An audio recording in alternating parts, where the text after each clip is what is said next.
Alright guys, so today we are going to do an audio test for the IXROAD action camera. Now I recently did an unboxing, first impression, initial thoughts video. I'll put the card up top, you can check that out.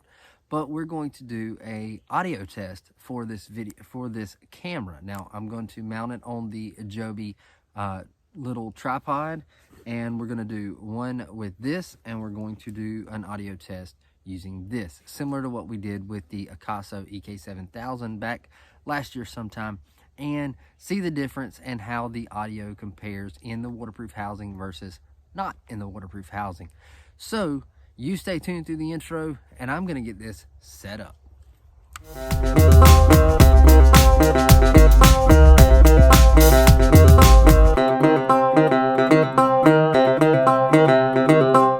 Alright guys, so here we are on the Joby 325 using the IXROAD 4K action camera, and just handheld, no gimbal, no stabilization, none of that, just factory settings and running in 1080 with the camera and the tripod.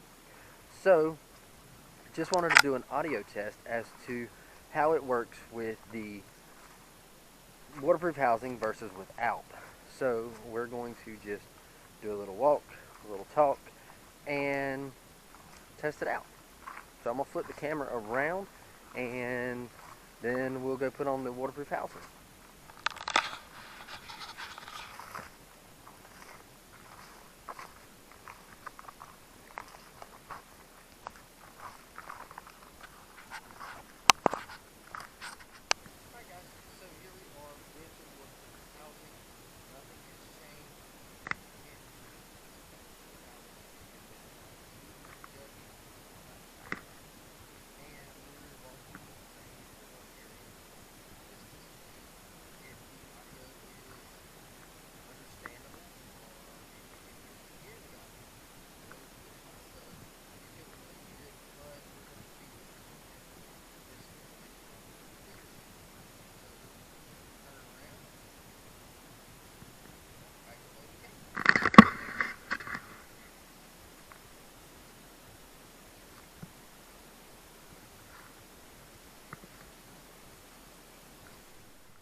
Okay guys, so you just saw it. We did the audio test with the IXROAD 4K action camera using the waterproof housing versus not using the waterproof housing, and huge difference.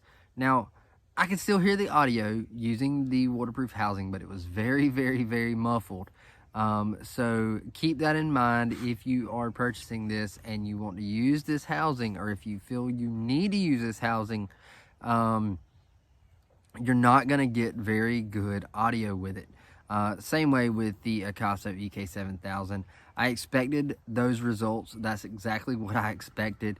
However, I am pretty much going to be using this without the housing, as I have the Akaso EK7000. I do believe that the audio on the IXROAD 4K is better than the Akaso EK7000 outside of the waterproof housing.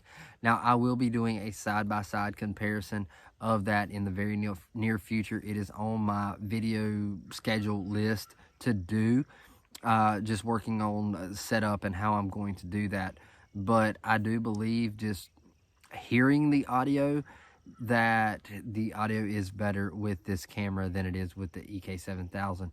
But I will be doing this, like I said, I will be doing a side-by-side comparison, so make sure to stay tuned for that. If you want to see any other in-depth review of this camera, make sure to drop it in the comments, because I am wanting to dive down a lot deeper in this camera than I did with the Akaso, and I will do side-by-side comparisons of them, of various things, and I think those are needed, because I think the market is there. I think a lot of people are wanting these more budget-friendly cameras, and this one is retailing for right around $100 on Amazon. I will drop a link in the description below, and you can go check it out. But I think the quality of this is very well made for a $100 action camera, and for what it can do and some of the features of it. You can check out my unboxing and first impression video, which I think is already a card up top, and you can check that out and see some of those features. But this is a really good camera for around $100.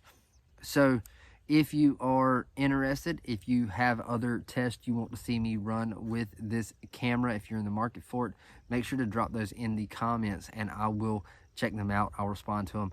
And until next time, stay bearded, get outdoors, and God bless.